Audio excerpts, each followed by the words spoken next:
first female prime minister. At what cost to immigrants' rights? On October 21, 2025, Japan made history.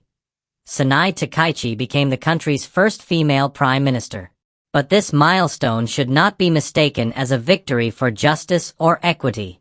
Rather, it comes at the moment when her party's trajectory is veering sharply toward exclusion, fear, and scapegoating of the other, particularly immigrants, refugees, and non-citizens. A hard right turn, not a progressive leap. Takaichi is no liberal reformer.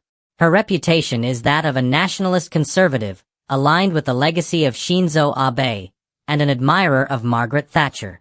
She has consistently opposed same-sex marriage and gender reforms, and has made restrictive immigration policy a central aspect of her platform. As Prime Minister, she has already appointed Kimi Onoda as the minister in charge of foreign nationals and immigration, a newly created role within her cabinet. That move signals that immigration policy and control over who may stay or depart Japan will now be under a direct executive portfolio rather than a diffuse bureaucratic domain. During her leadership campaign, Takaichi proposed establishing a new agency to address visa overstays, restrict land purchases by foreign nationals near Japanese strategic assets, and revise immigration from ground up with a vision of orderly coexistence. She also publicly challenged claims of asylum by those she suspects are motivated by financial gain, saying, "For those who come with financial motives and claim that they are refugees, I'll have you go home." These statements do not sound like minor tweaks to policy. They open the door to mass removals, blanket denials of asylum, and unchecked enforcement against non-citizens. Even before she was sworn in, observers warned of a rightward shift in Japan's governance, especially on security and immigration. The question now facing the world, and especially migrant communities in Japan and beyond, is, how far will she go? When remigration rhetoric becomes state policy. Let us assume for a moment that what you describe, mass deportations and sending them all home rhetoric, becomes part of state policy.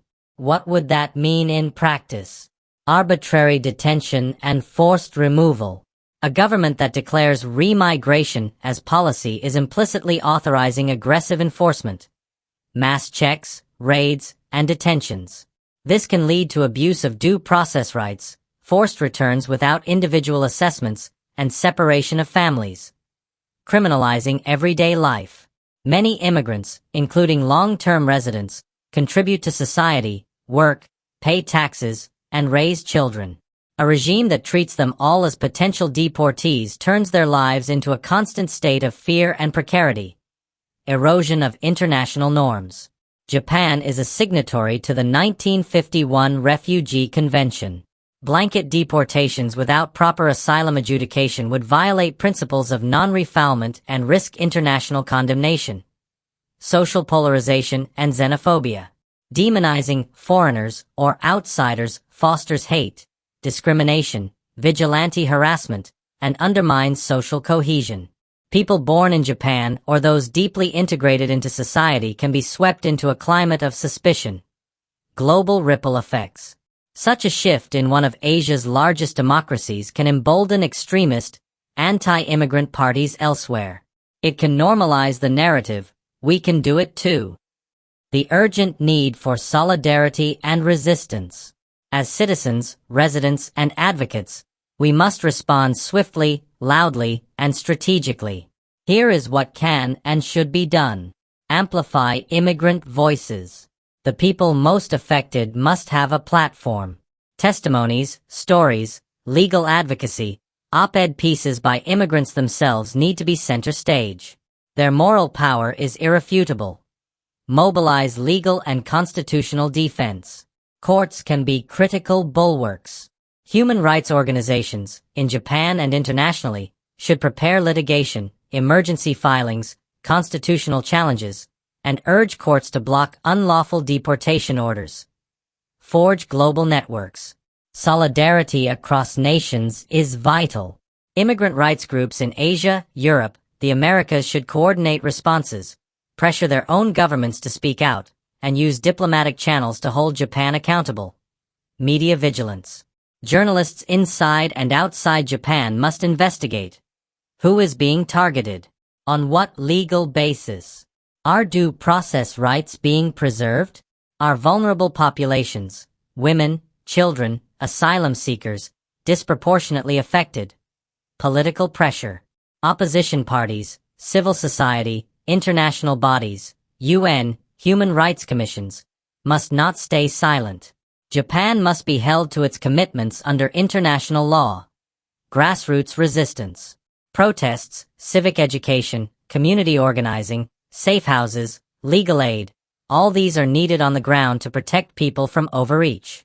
If a government tries simply to send them all home, it must face the moral, legal, and political force of people who believe in inclusion, justice, and dignity. Why her government might not last, and why it must be checked. You expressed hope that her government might not last more than a month. That's ambitious, but not impossible, depending on Japan's political dynamics. Her coalition is fragile. The LDP lost its long-standing majority, and she is governing with a partner, the Japan Innovation Party, that could easily withdraw support. If mass deportation policies spark public outcry, legal blockades, international pressure, and internal dissent, her government may be forced into retreat or collapse. But that is not something one can count on. It requires action, pressure, and sustained resistance. In closing, a call to conscience. We should recognize two truths simultaneously.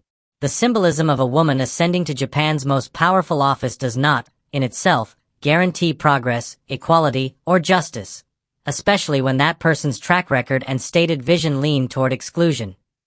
History is not determined by rhetoric, but by what is done. If Takaichi moves to institutionalize a regime of forced removals, legal jeopardy, and xenophobic governance, it is on all of us, within Japan and beyond, to resist, to speak, to organize, and to shield vulnerable lives.